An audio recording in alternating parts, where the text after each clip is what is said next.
The time is just gone 8:37 a.m. on this Friday morning. If you have just tuned into News and Views, we welcome you to the show and we trust and hope that you are going to be having a wonderful Jummah, inshallah, one that is filled with inspiration and enjoying the mercy and the blessings of Allah subhanahu wa ta'ala.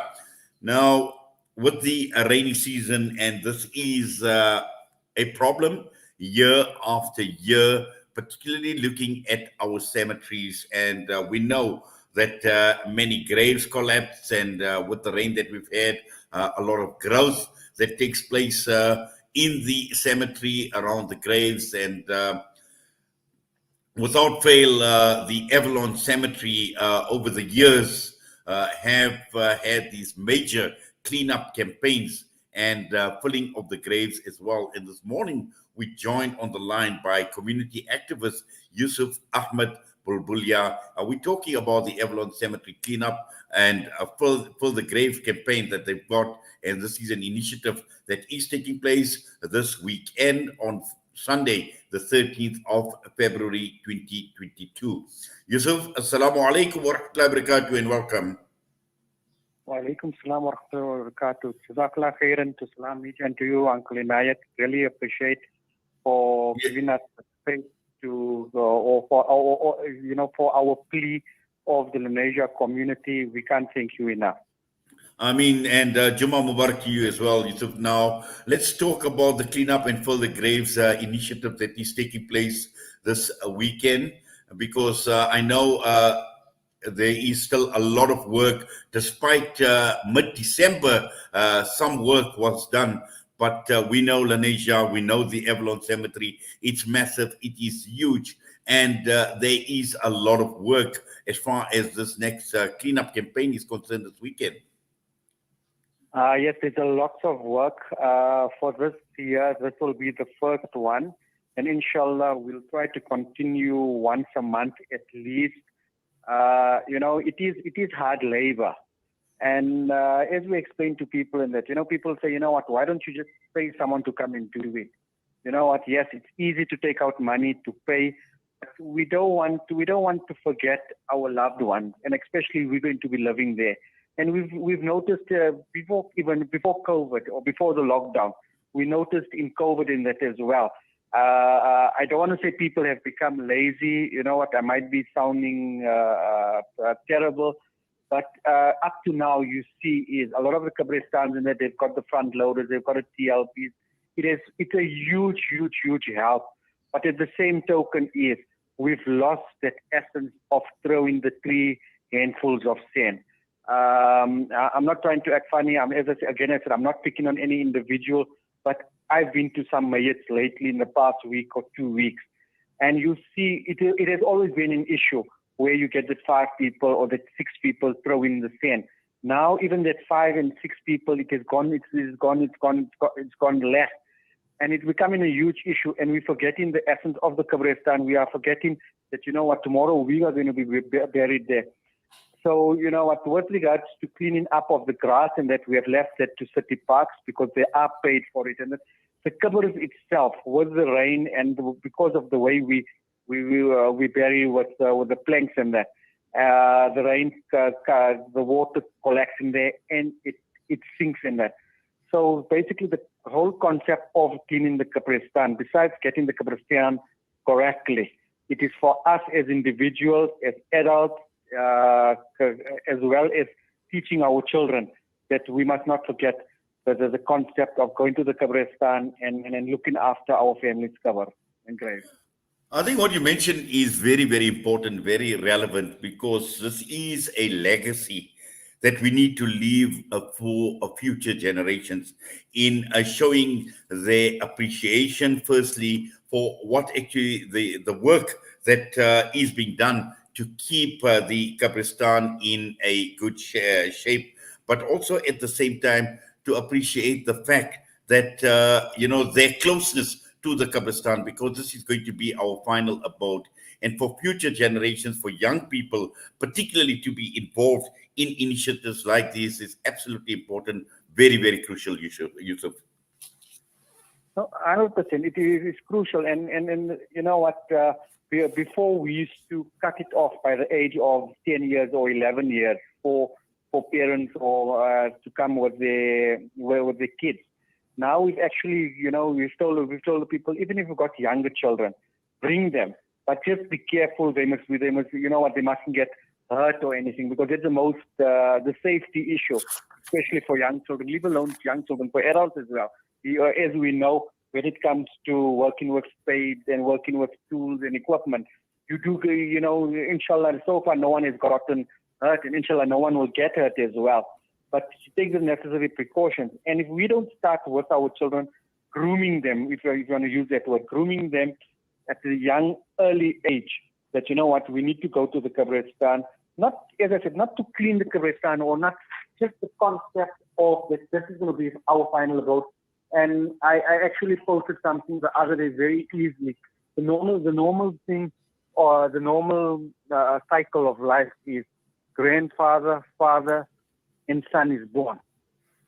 But life has become such is when you die, you don't know if the son is going to go before the grandfather or the son is going to go before the father. So there's no guarantee of life per se.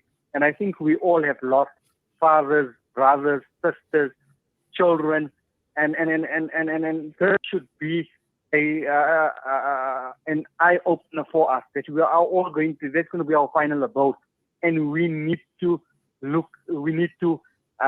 get involved in community work, in a lot of community work, but specifically with this here. And again, as I say, I can tell you, I can tell Uncle Inayat, you know what, let's do a collection for the Qabristan. Uncle Inayat will say, you know what, yes, no, does that, or Flamija, whoever, but we're going to lose the essence of going to the Qabristan ourselves, to go and clean up and go and make dua and remember our loved ones. Yes. Now, let's talk about the campaign. And you mentioned, obviously, city parks, it's their responsibility as far as cutting the grass is concerned. So come this Sunday, what are we looking at? We're just looking at filling the covers? But basically, we're looking at filling the cover and cleaning around the graves and that. So, Alhamdulillah, Sabri Chisti has organized a front loader to load sand on the bakis or on trucks and that, and move it to the areas where the covers are quite badly. And then also generally just, as I mentioned, city parks clean around the graves. They don't clean the graves itself. So some of it do have weeds and things like that. We ask the people not to remove the weeds or the sand and that, because small geography lesson, you get soil erosion and that's when it also collapses or it sinks in and that. So basically, it's very simple. We're going to meet at the engine garage at Nirvana and Nirvana and Flamingo at 7:30. Then we will proceed from there to the Qabristan by 10 to 8 o'clock.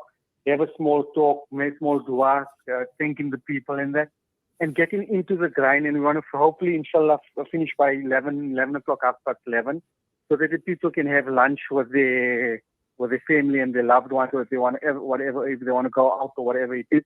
But at the same token, is we want to create the awareness with regards to let's go to the Qabristan, let's fill up the cupboard, let's clean up, let's get it the way we would love it to be, Uncle Inayat.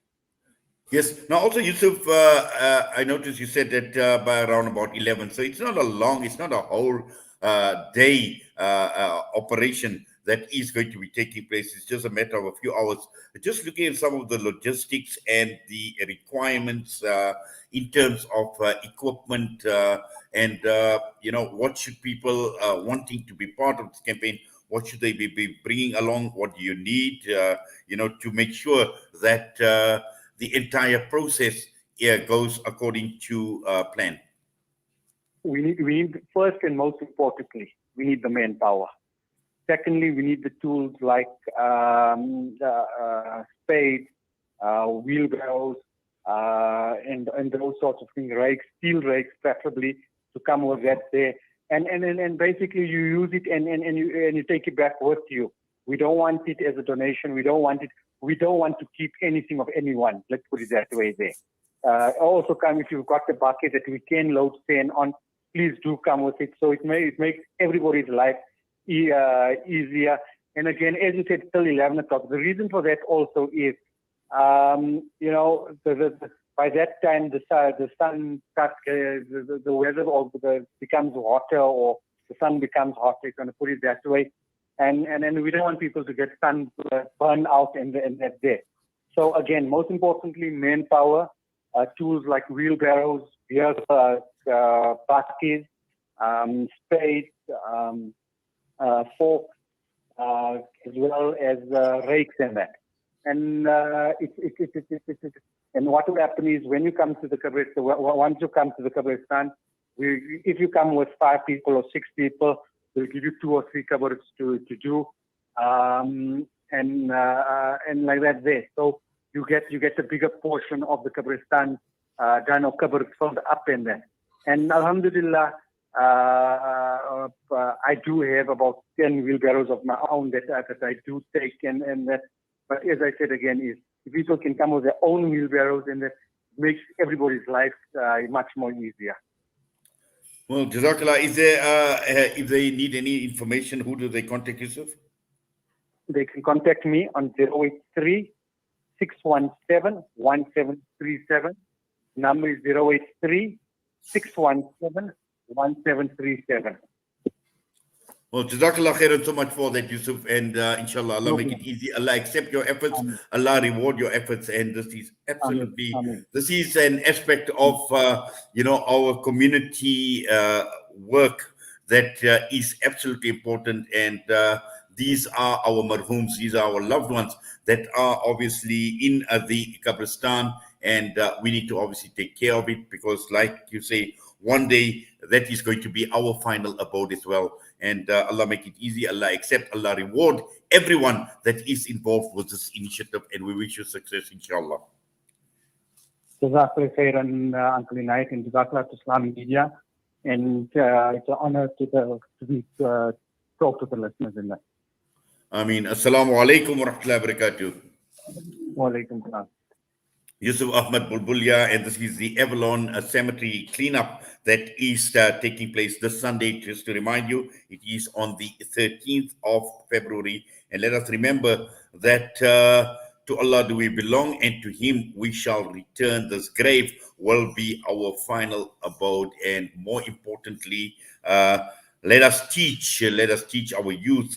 If we don't teach our youth, we are failing them. And we need to appreciate the fact that we have people like Yusuf Ahmed Bulbulia and his team who care so much for the community, who are able to do what they are doing. And this should be right across the entire country when it comes to our cemeteries and our Qabristans.